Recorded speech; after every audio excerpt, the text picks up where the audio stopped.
বিসমিল্লাহির রহমানির রহিম। জাতীয় বিশ্ববিদ্যালয়ের অধীনে পরিচালিত চট্টলার ঐতিহ্যবাহী কলেজ চট্টগ্রাম কলেজে অধ্যয়নরত ইসলামিক স্টাডিজ অনার্স তৃতীয় বর্ষের শিক্ষার্থী, সেশন 2017-18,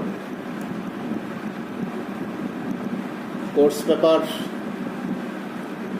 ইসলামের নৈতিকতা ও মূল্যবোধ, ethics and values in Islam. Chapter 2, concept of values, মূল্যবোধের ধারণা উপর আজকে আমি একটি অনলাইন ভিডিও ক্লাস নেব। আমি ডক্টর মোহাম্মদ আরিফুর রহমান, সহযোগী অধ্যাপক, Islamic studies, Chittagong college, Chittagong. প্রিয় শিক্ষার্থীবৃন্দ, আশা করি তোমরা নিজ নিজ পরিবারের সাথেই আছো, সবাই ভালো আছো।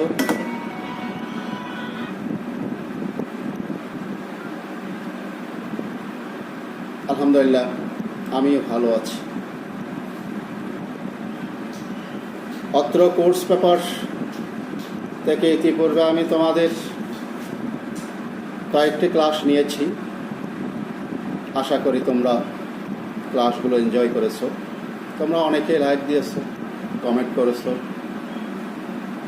আশা করি বাংলাদেশ তথা সারা বিশ্বে করোনা মহামারীর মহাসংকট চলছে। আমাদের দেশেও পরিস্থিতি এখনও ভয়াবহ। নিশ্চয় তোমরা সবসময় জানো, শোনো। আজকের আপডেট হলো প্রায় মৃত্যু সংখ্যা 55, যেটা আক্রান্ত সংখ্যা 2700-এর উপরে। তো যাই হোক, তোমরা সতর্ক থাকবে, নিরাপদে থাকো, সেটাই চাই। আজকে আমরা একটা ক্লাস নেওয়ার সিদ্ধান্ত নিয়েছি, নৈতিকতা ও মূল্যবোধ গঠনে ঈমানের প্রভাব। প্রিয় শিক্ষার্থীবৃন্দ, এর আগে আমি নৈতিকতা ও মূল্যবোধ একটু পরিচিতিমূলক কিছু আলোচনা করব। মানব জীবনে নৈতিকতার গুরুত্ব অপরিসীম। মানুষ আশরাফুল মখলুকাত, সৃষ্টির শ্রেষ্ঠ। এই শ্রেষ্ঠত্বের পেছনে মানুষের আখলাক, নৈতিকতা এবং মানুষকে দায়িত্ব কর্তব্যশীল করে সৃষ্টি করা হয়েছে। মানুষ বিবেকবান, বুদ্ধিমান এবং মানুষকে আল্লাহ এমন জ্ঞান, বুদ্ধি, বিবেক দান করেছে যা সমগ্র সৃষ্টিকে সেই নিয়ন্ত্রণ করতে পারে। নৈতিকতা শব্দটি বাংলা, নীতি শব্দ থেকেই এটার উৎপত্তি বা উদ্ভূত হয়েছে, যার আরবিতে খুলক বহুবচন হলো আখলাক, যার অর্থ নৈতিকতা, চরিত্র, অভ্যাস, শিষ্টাচার, সদাচার ও আচরণ ইত্যাদি। ইংরেজিতে এথিক্স অর্থ মোরালিটি, মোরাল, নেচার, হ্যাবিট ইত্যাদি। শব্দটির প্রয়োগ আমরা মহাগ্রন্থ আল কোরআনে দেখতে পাই। রাব্বুল আলামিন রাসূলুল্লাহ সাল্লাল্লাহু আলাইহি ওয়াসাল্লামের খুলুকের বর্ণনায় বলেছেন, বিসমিল্লাহির রহমানির রহিম, ওয়া ইন্নাকা লাআলা খুলুকিন আযীম। নিশ্চয় আপনি মহান চরিত্রের অধিষ্ঠিত। রাসূলুল্লাহ সাল্লাল্লাহু আলাইহি ওয়াসাল্লাম স্বয়ং বলেছেন, বুইস্তু লিউতাম্মিমা মাকারামাল আখলাক, আমাকে নৈতিক চরিত্রের পরিপূর্ণতা দান করার উদ্দেশ্যে প্রেরণ করা হয়েছে। এখানেও আখলাক হচ্ছে চরিত্র, নৈতিকতা, নৈতিক চরিত্র। রাসূলুল্লাহ সাল্লাল্লাহু আলাইহি ইসলামের অপর একটি হাদিসের মাধ্যমে আমরা জানতে পারি, আর আবি হুরায়রা রাদিয়াল্লাহু তাআলা আনহু قال قال রাসূলুল্লাহ সাল্লাল্লাহু আলাইহি ইসলাম আকমালুল মুমিনিন ঈমানান আহসানুহুম খালকা, দাউদ শরীফ, আবু দাউদ শরীফ। আকমালুল মুমিনিন ঈমানান, মুমিনদের মধ্যে শ্রেষ্ঠ হচ্ছেন ঈমান শ্রেষ্ঠ তিনি, যে তাদের মধ্যে নৈতিক চরিত্রের দিক দিয়ে সকলের অপেক্ষা উত্তম। প্রসঙ্গত আরেকটি হাদিস উল্লেখ করছি, আন আব্দুল্লাহ ইবনে ওমর রাদিয়াল্লাহু তাআলা আনহু قال قال رسول الله صلى الله عليه وسلم ان من خياركم احسنكم اخلاقا রাওয়াহুল বুখারী ও মুসলিম। আব্দুল্লাহ ইবনে আমর থেকে বর্ণিত, তিনি বলেন রাসূলুল্লাহ সাল্লাল্লাহু আলাইহি ওয়াসাল্লাম ইরশাদ করেছেন, আকমাল ইন্না মিন খিয়ারিকুম, তোমাদের মাঝে সেই ব্যক্তি উত্তম, আহসানুহুম আখলাকা, তোমাদের মাঝে যে আখলাক, নৈতিকতা বা আখলাক দিক দিয়ে সর্বোৎকৃষ্ট। প্রিয় শিক্ষার্থীবৃন্দ, অক্সফোর্ড ডিকশনারিতে নৈতিকতার উপর সংজ্ঞা দিতে গিয়ে লিখেছে, ক্যারেক্টার ইজ দি পার্টিকুলার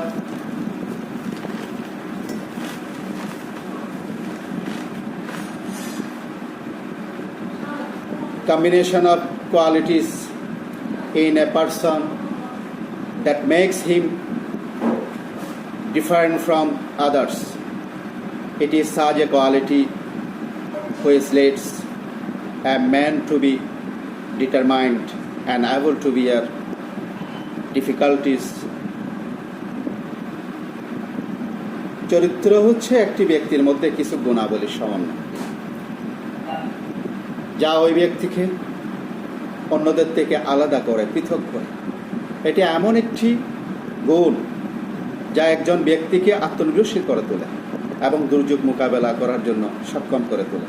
পরিশেষে আমি নৈতিকতার একটি পরিভাষায় যে সংজ্ঞাটা সেটা উল্লেখ করতে চাই। আখলাক বা নৈতিকতা হচ্ছে মানুষের সাথে পারস্পরিক সুসম্পর্ক, সৌহার্দ্য, সম্প্রীতি বজায় রেখে সদাচার ও সৌজন্যমূলক ব্যবহার করা।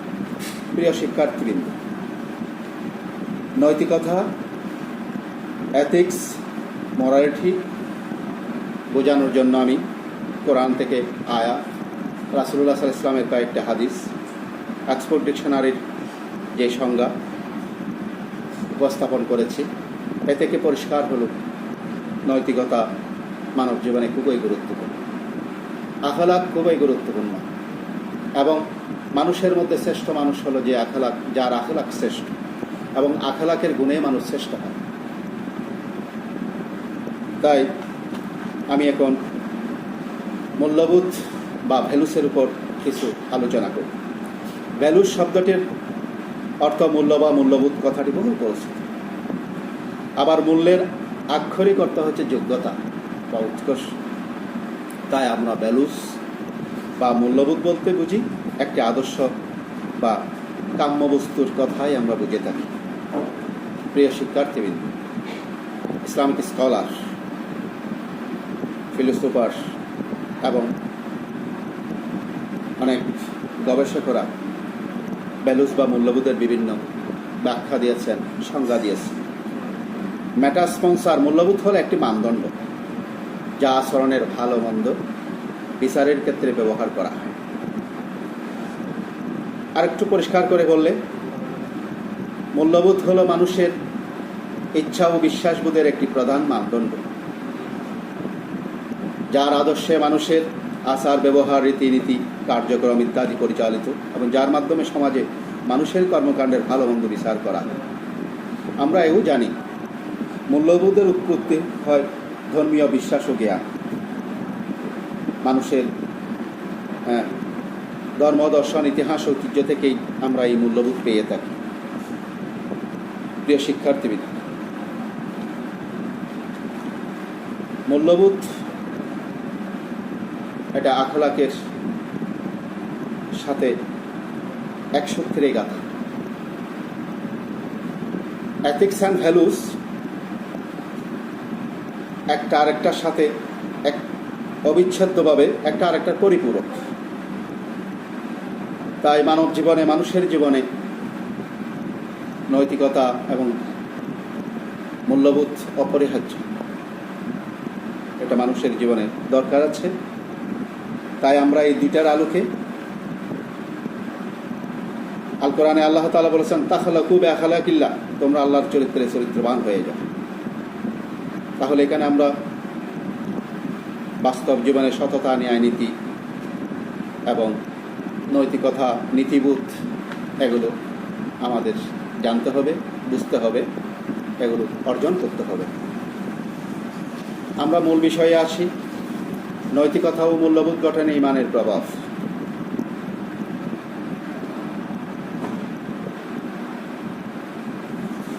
ঈমান ইসলামের প্রবেশদ্বার। তাহলে আমরা একটু ঈমান নিয়ে একটু আলোচনা করি। আল ঈমান বাবে ইফালের মাসদার, মূলধাত আমন। আবেদনিক অর্থ সুদৃঢ় বিশ্বাস, দৃঢ় প্রত্যয়। হানাফি মাযহাবের প্রতিষ্ঠাতা ইমাম হযরত আবু হানিফা রাহিমাহুল্লাহু তাআলা ঈমানের সংজ্ঞা বলেন, হুয়া তাসদীক বিল জিনান। ঈমান হচ্ছে আন্তরিক বিশ্বাসের নাম, অন্তরের দৃঢ় পথের নামই হলো ঈমান। জমহুরুল মুহাদ্দিসিন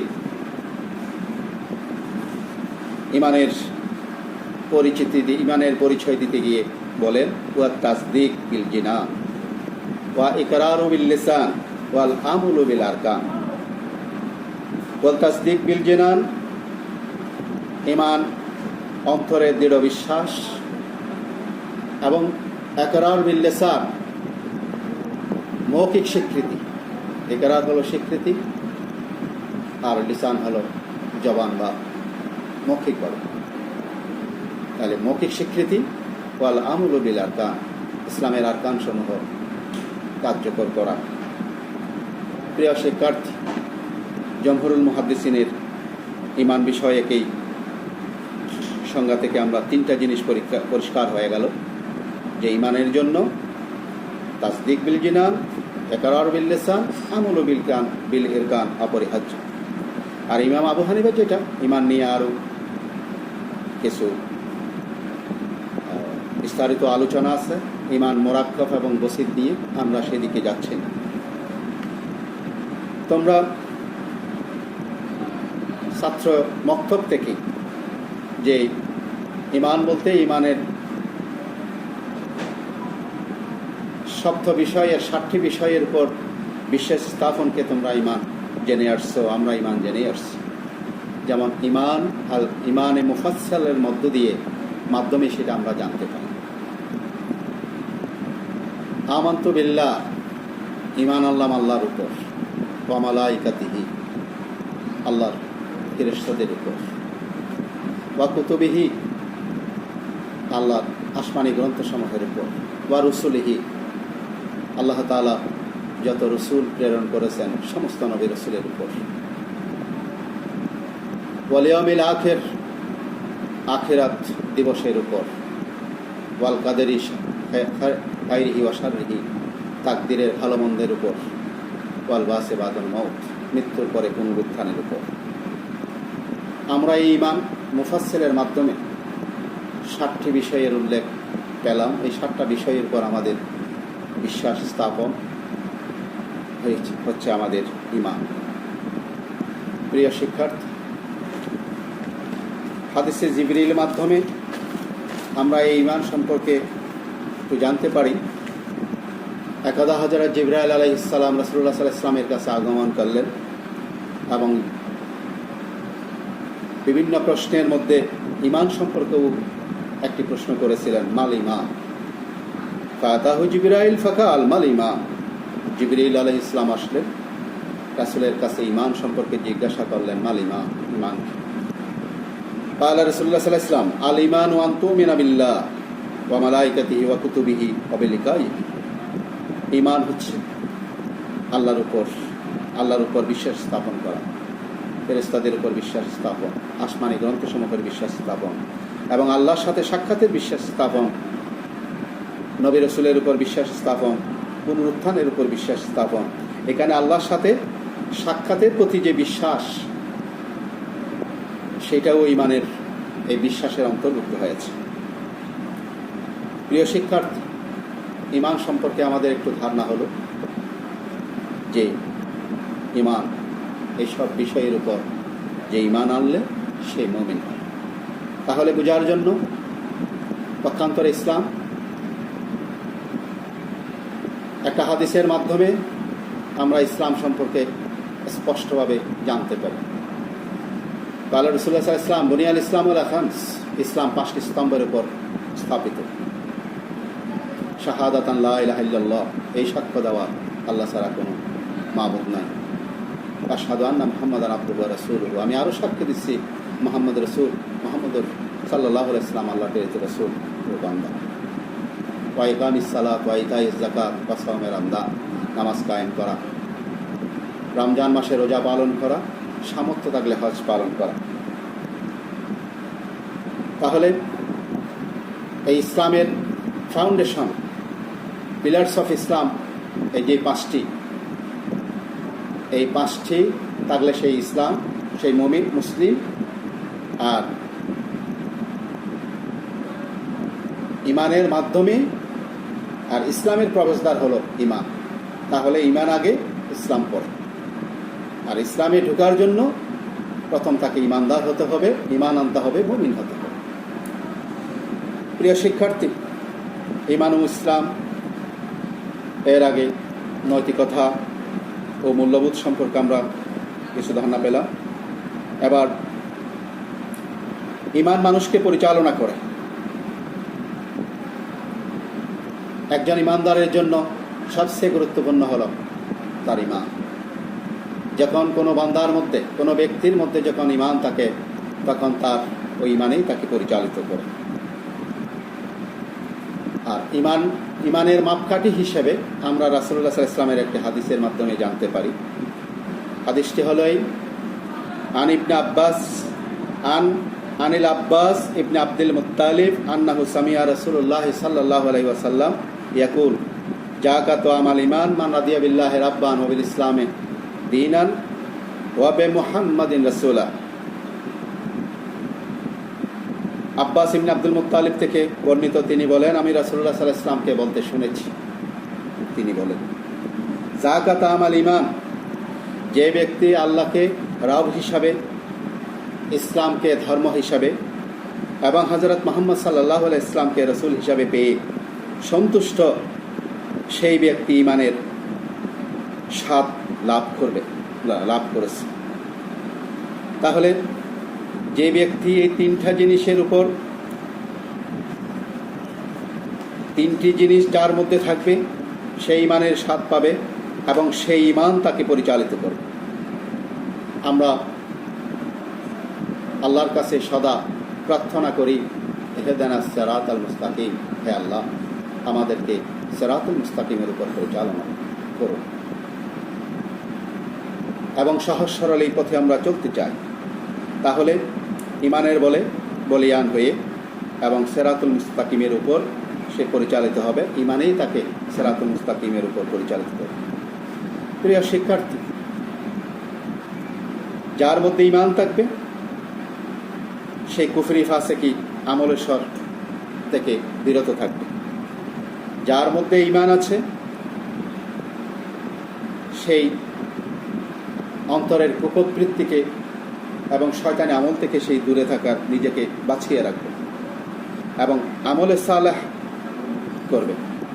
আর একজন ঈমানদার ব্যক্তি সমাজে অনৈতিক, জালেম, অপরাধী, জুলম, অপরাধ, অসৌজন্যমূলক আচরণ করতে পারে না। এটা ইমান যার কাছে আছে, যে মোমেন, তার সাথে এগুলো যায় না, এগুলো মানায় না। প্রিয় শিক্ষার্থী, ইমান মনে ও কর্মে অনুপ্রেরণা যোগায়। আমরা ইমান নিয়ে আলোচনা করছি। ইমান মনে ও কর্মে, ইমানদার ব্যক্তির মনে ও কর্মে অনুপ্রেরণা যোগায়। একটা জিনিস আমরা দেখতে পাই, দুনিয়ার বিচারে মানুষের দেহের চেয়ে মনের মূল্যায়ন কম, অথচ আমরা নৈতিকতা ও মূল্যবোধের বিচারে ইমানের জন্য মানুষের দেহের চেয়ে মনের মূল্য অনেক অনেক বেশি। কেননা মন দেহকে পরিচালিত করে, দেহ পরিচালিত হয় মনের ইচ্ছা, বাসনা, অনুভূতি দ্বারা। এটা বাস্তব। আমরা আমাদের মন বলতে এখানে কাল্প, আমরা আমাদের কালবে, আমাদের অন্তরে, আমাদের মনে ইমানের বলে বলিয়ান হয়ে যেই ভালো কিছু থাকবে, আমরা আমলে সালে করতে চাই, কল্যাণকর আমল করতে চাই, সিরাত মুস্তাকিমের উপর চলতে চাই, তখন আমাদের এই মন, আমাদের এই দেহকে পরিচালিত হবে, তবে তথা আমরা পরিচালিত হব। তাই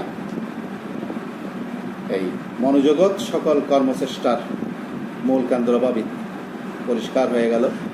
মনোজগৎ সকল কর্মচেষ্টার মূল ভিত্তি বা মূল কেন্দ্র। এবং সাথে সাথে রাসূলুল্লাহ সাল্লাল্লাহু আলাইহি ওয়াসাল্লাম বলেছেন, ইন্নাল হাসানাত ইউযহিবনাস সাইয়্যাত, সৎকর্ম অসৎকর্মকে মুছিয়ে দেয়। সুতরাং আমরা আমাদের অন্তরে ভালো কিছু পোষণ করব এবং আমরা ভালো কাজ করব, ফলে আমাদের মন্দ চিন্তা, খারাপ কর্মের বাসনা আমাদের অন্তর থেকে ডিলিট হয়ে যাবে, চলে যাবে। তখন মানুষ কি হয়ে যাবে? আল্লাহ কোরআনের অন্য আয়াতের মধ্যে বলেন, ইন্নাল্লাযীনা আমানু ওয়া আমিলুস সালিহাত উলাইকা হুম খায়রুল বারিয়া। ঈমানদারদের উচিত, যারা ঈমান আনে, সৎকর্ম করে, তারাই সৃষ্টির শ্রেষ্ঠ। যারা ঈমান এনেছে এবং আমলে সালেহ করছে, সৃষ্টির মধ্যে তারাই শ্রেষ্ঠ। সুতরাং আমরা আমাদের বাস্তব জীবনে আমরা সর্বদা সৎকর্মের ইচ্ছা করব এবং কর্মই আমরা আদর্শ চরিত্রবান লোক হিসেবে নিজেকে গঠন করব। প্রিয় শিক্ষার্থী, ঈমান নৈতিক দৃষ্টিভঙ্গিকে প্রসারিত করে। যাদের ঈমান আছে ও ঈমানের বলে সেই যারা বলিয়া, তাদের নৈতিক দৃষ্টিভঙ্গি প্রসারিত হয়। ঈমান মনোবল ও সাহস সঞ্চার করে। যারা ঈমানদার ব্যক্তি, যাদের অন্তরে ঈমান আছে এবং তারা আল্লাহর উপর ভরসা করে, কখনো তারা বিচলিত হয় না এবং পার্থিব কোনো লোক ব্যবসা তাদের আকৃষ্ট করতে পারে না। ঈমানদার ব্যক্তিদের বৈশিষ্ট্য আল্লাহ তাআলা কোরআনে বলেন, মা আসাবাত মিন মুসিবাতিন ইল্লা বিইযনিল্লাহ ওয়া মান ইউমিন বিল্লাহ ইয়াহদি কালবাহু ওয়া আল্লাহু বিকুল্লি শাইইন আলীম। আল্লাহর অনুমতি ছাড়া কোনো বিপদ আসে না। এবং যে ব্যক্তি আল্লাহর উপর ঈমান রাখে এবং আল্লাহ তার অন্তরকে সৎ পথে পরিচালিত করেন, আর আল্লাহ সব কিছুর উপর সর্বজ্ঞ, ক্ষমতাবান। প্রিয় শিক্ষার্থী, এই ঈমান নির্ভুল জীবনের সন্ধান। যাদের ঈমান থাকবে, ওই ঈমান তাদেরকে সমাজ জীবনে, ধর্মীয় জীবনে নির্ভুলভাবে তারা পরিচালিত হবে এবং নির্ভুল জীবনের সন্ধান পাবে এবং নিজেরা নৈতিকতা ও মূল্যবোধের উপর অটল থেকে ঈমানের ভিত্তিতে সিরাতুল মুস্তাকিমের উপর থাকবে এবং তারা সৎ পথের উপর পরিচালিত। ঈমান মানুষের নৈতিক চরিত্রকে নম্র ও বিনয়ী করে। প্রিয় শিক্ষার্থী, প্রকৃত যারা ঈমানদার হবে যারা ভালো মানুষ হবেন, যারা সহজ সরল হবেন, তারা হবেন ভদ্র, বিনয়ী এবং নম্র। দুনিয়ার কোনো লোভ তাদেরকে আকৃষ্ট করতে পারবে না। এখান থেকে দু একটা হাদিসের মাধ্যমে বিষয়টা আমি একটু আলোচনা করতে চাই। আল কানাতু মিফতাহু রাহা, অল্প তুষ্টে সাফল্যের চাবিকাঠি। এটা একটা লোভ লালসা পরিহারের জন্য রাসূলুল্লাহ সাল্লাল্লাহু আলাইহি ওয়াসাল্লামের হাদিসটি খুবই গুরুত্বপূর্ণ। আল ইফতিকারু বিল কিল্লা, অল্পতে সন্তুষ্টি থাকায় বিনয়। রাসূলুল্লাহ সাল্লাল্লাহু আলাইহি ওয়াসাল্লাম এই বিনয় বোঝানোর জন্য সুন্দর একটি হাদিস বলেছেন, ওয়ামা তাওয়াদা আহাদুন লিল্লাহ ইল্লা রাফাহুল্লাহ। কেউ যদি আল্লাহকে সন্তুষ্ট করার জন্য বিনয় হন, বিনয় অবলম্বন করেন, ইল্লা রাফাহুল্লাহ, আল্লাহ তাআলা তাকে মর্যাদা বাড়িয়ে দেন।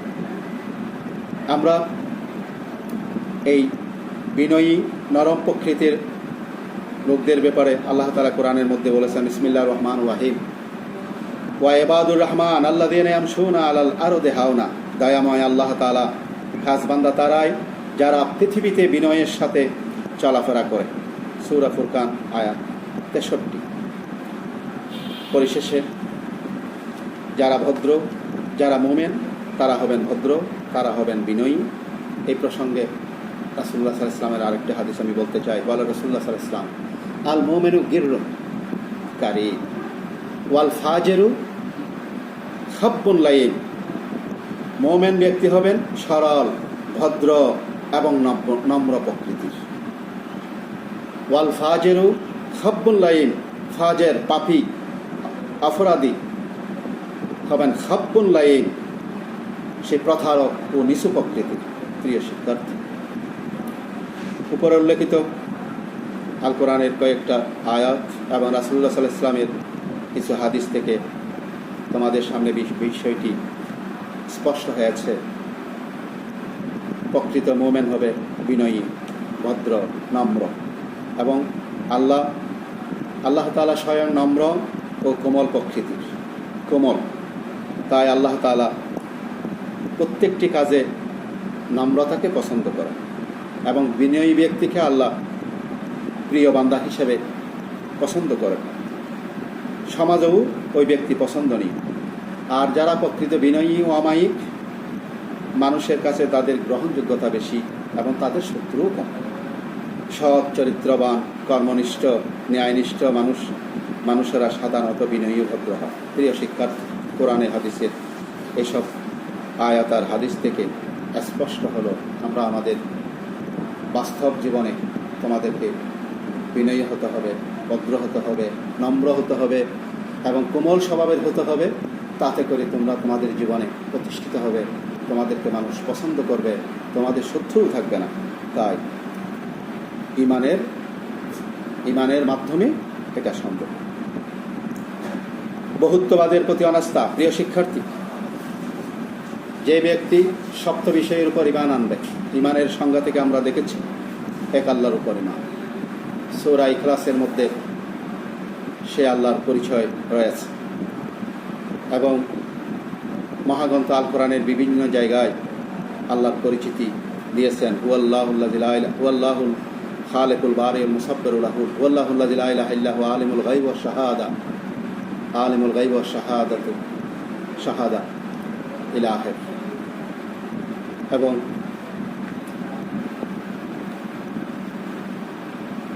আয়াতুল কুরসির মধ্যেও আল্লাহর পরিচিতি রয়েছে। তাহলে এখানে বহুত্ববাদের প্রতি অনাস্থা।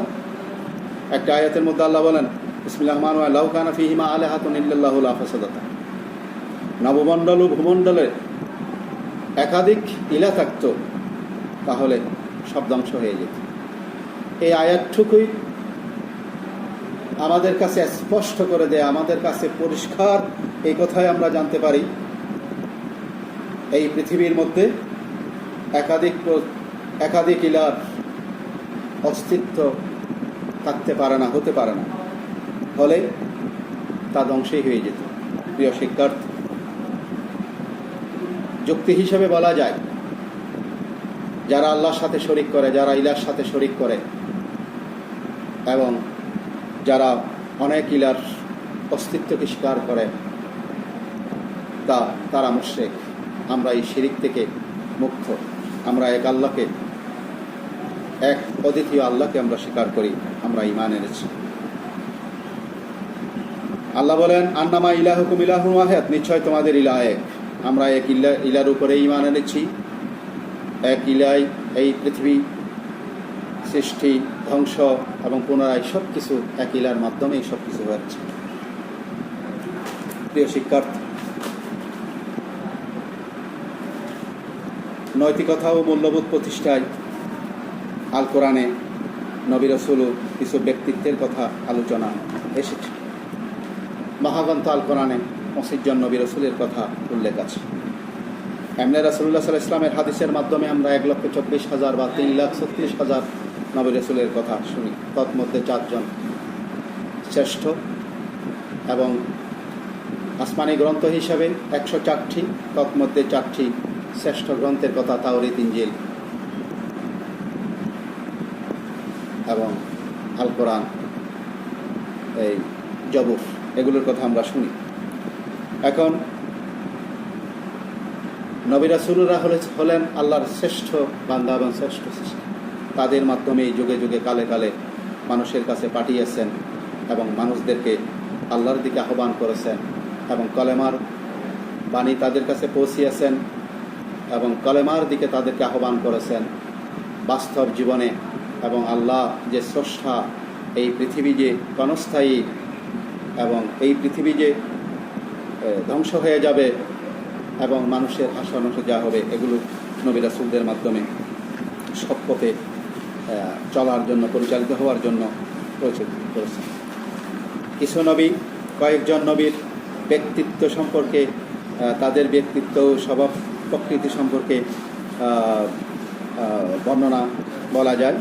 যেমন আমাদের প্রিয় নবী সাইয়্যিদুল মুরসালিন, খাতামুল নবিয়্যিন হযরত মুহাম্মদ রাসূলুল্লাহ সাল্লাল্লাহু আলাইহি ওয়াসাল্লাম শান্ত প্রকৃতি। আমাদের রাসূলুল্লাহ সাল্লাল্লাহু আলাইহি ওয়াসাল্লামের পুরো জীবনটা যদি আমরা দেখি, রাসূলুল্লাহ সাল্লাল্লাহু আলাইহি ওয়াসাল্লামের জীবন আদর্শের দিকে যদি আমরা তাকাই, তাহলে দেখতে পাবো রাসূলুল্লাহ সাল্লাল্লাহু আলাইহি ওয়াসাল্লাম হলেন শান্তি প্রকৃতির। আর ইসলামের অর্থ হচ্ছে, ইসলাম হচ্ছে শান্ত, একটি শান্তির ধর্ম।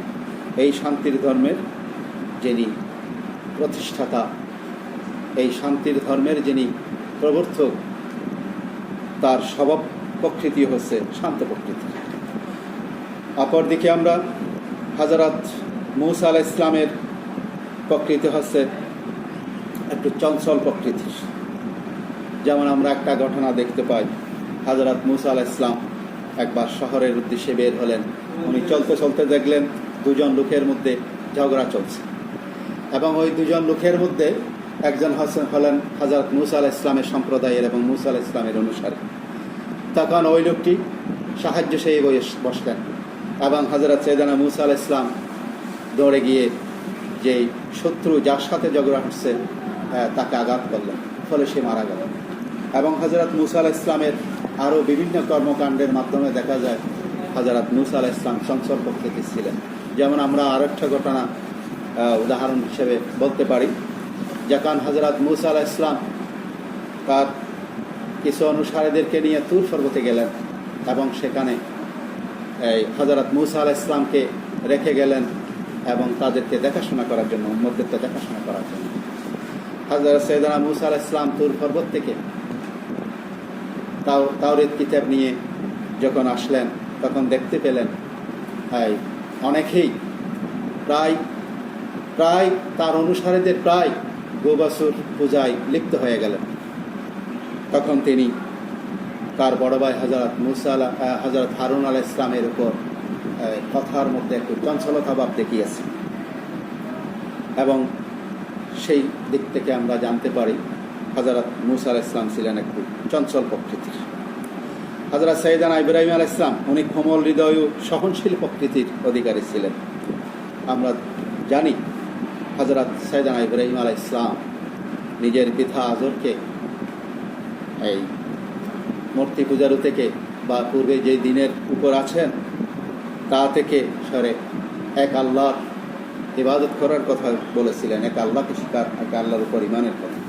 তখন পিতা হযরত ইব্রাহিম আলাইহিস সালামের উপর রাগ করে বলেছিলেন, সাবধান, তুমি কখনো আর এইভাবে আমার পূর্ববর্তী দিন থেকে সরে আসার, দিনকে বাদ দিয়ে করার তুমি কখনো সেটা বলবেন। হযরত সাইয়েদানা ইব্রাহিম আলাইহিস সালাম খুব কোমলভাবে সহনশীল প্রকৃতির মাধ্যমে পিতাকে সম্মান জানিয়ে তিনি পিতার প্রতি কোনো রূঢ় আচরণ দেখান।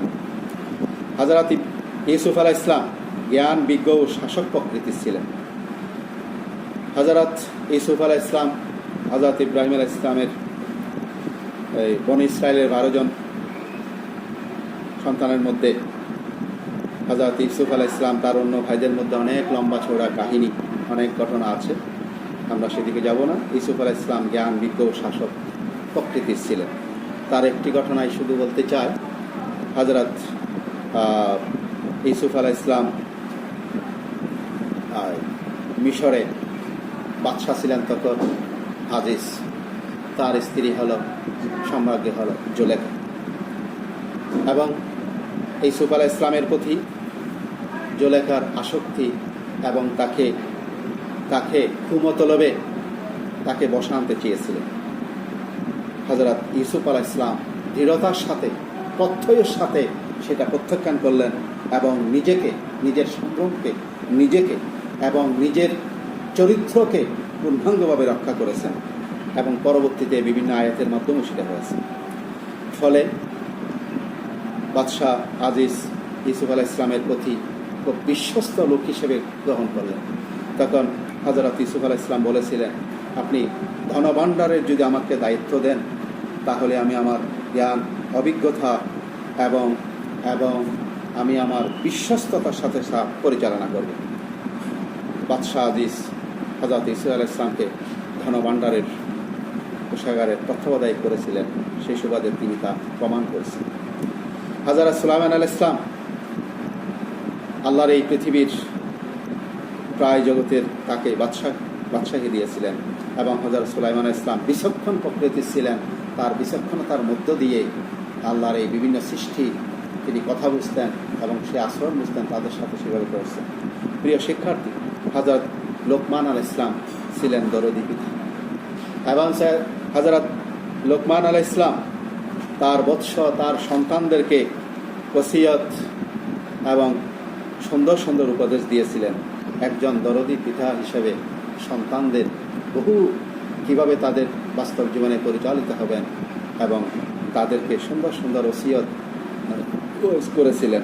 তাহলে বর্তমান যুগেও অভিভাবকরা হযরত সুলাইমান আলাইহিস সালামের সেই ওসিয়ত উপদেশগুলো গ্রহণ করতে পারি, আমরা আমাদের সন্তানদের মধ্যে তা গ্রহণ করতে পারি। প্রিয় শিক্ষার্থী, হযরত লোকমান আলাইহিস সালামের এই দরদী পিতার হয়ে সন্তানদের প্রতি যে উপদেশগুলি দিয়েছেন এবং সেগুলো আমরা কোরআন হাদিস থেকে নিতে পারি, সেগুলো আমরা। হযরত জাকারিয়া আলাইহিস সালাম একজন বিশ্বস্ত অভিভাবক। হযরত মারিয়াম আলাইহিস সালাম, সূরা মারিয়াম আছে, এবং মারিয়াম আলাইহিস সালামের খালু হিসাবেই পরিচিত হযরত জাকারিয়া আলাইহিস সালাম ছিলেন খালু, এবং তিনি বিশ্বস্ত অভিভাবক হিসেবে হযরত মারিয়াম আলাইহিস সালামের তত্ত্বাবধান করেছেন, দেখভাল করেছেন এবং তাকে দেখাশোনা করেছেন। প্রিয় শিক্ষার্থী, মূল্যবোধের অবক্ষয়। আমরা এতক্ষণ পর্যন্ত নৈতিকতা ও মূল্যবোধ নিয়ে আলোচনা করেছি, ঈমান আলোচনা করেছি। বর্তমানে আমরা সমাজে যেসব কঠিন সমস্যার সম্মুখীন, তার মূলে রয়েছে মূল্যবোধের সর্বগ্রাসী অবক্ষয়। আর এই অবক্ষয়ের পেছনে রয়েছে ক্ষুধাদ্রোহিতা, সুশিক্ষার অভাব, দারিদ্র, বেকারত্ব, অবিচার, দুর্নীতি এবং সর্বশেষ অপসংস্কৃতি। তাই আমাদেরকে এই মূল্যবোধের অবক্ষয় বুঝতে হবে, জানতে হবে। প্রিয় শিক্ষার্থী, তোমরা তোমাদের জীবনে নিজেদেরকে আদর্শবান করতে গেলে, সুন্দর চরিত্রবান করতে গেলে বর্তমান সমাজে যে অবক্ষয়, যে মূল্যবোধের অবক্ষয়, যে নৈতিকতার অবক্ষয়, যে চারিত্রিক যে অবক্ষয় চলছে, এই জিনিসগুলো তোমাদের বুঝতে হবে, জানতে হবে এবং সেগুলো পরিহার করতে হবে। সুন্দর জিনিসগুলো তোমাদের অনুসরণ করতে হবে। মূল্যবোধের অবক্ষয় ইসলামের বিধান।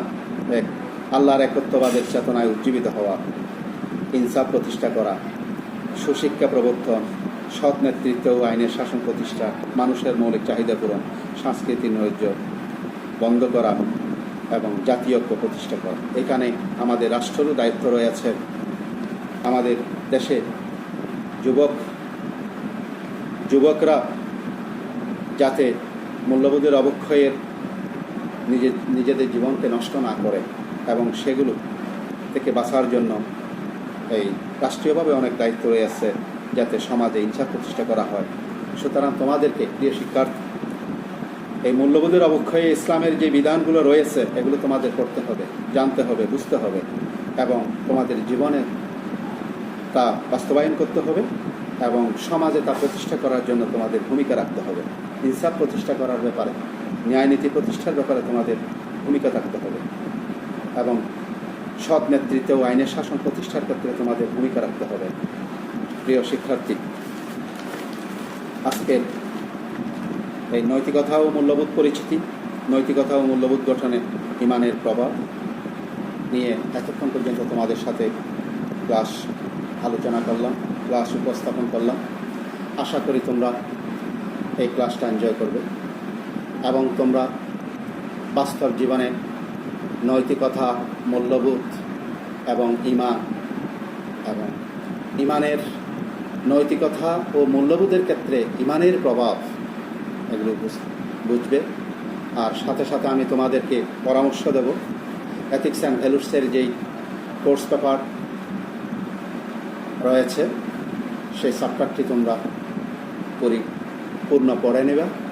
আর আমার এই ক্লাসও তোমরা শুনবা এবং পরিশেষে তোমাদের উদ্দেশ্যে বলবো, তোমরা অযথা সময় নষ্ট না করে এই মহাসংকটের মধ্যে স্বাস্থ্যবিধি মেনে চলে প্রথম নিজেদের জীবনকে সুরক্ষার জন্য, নিজেদের জীবনকে অগ্রাধিকার দিয়ে নিজেদের রক্ষার জন্য এবং এই মহামারী থেকে নিজেদেরকে বাঁচার জন্য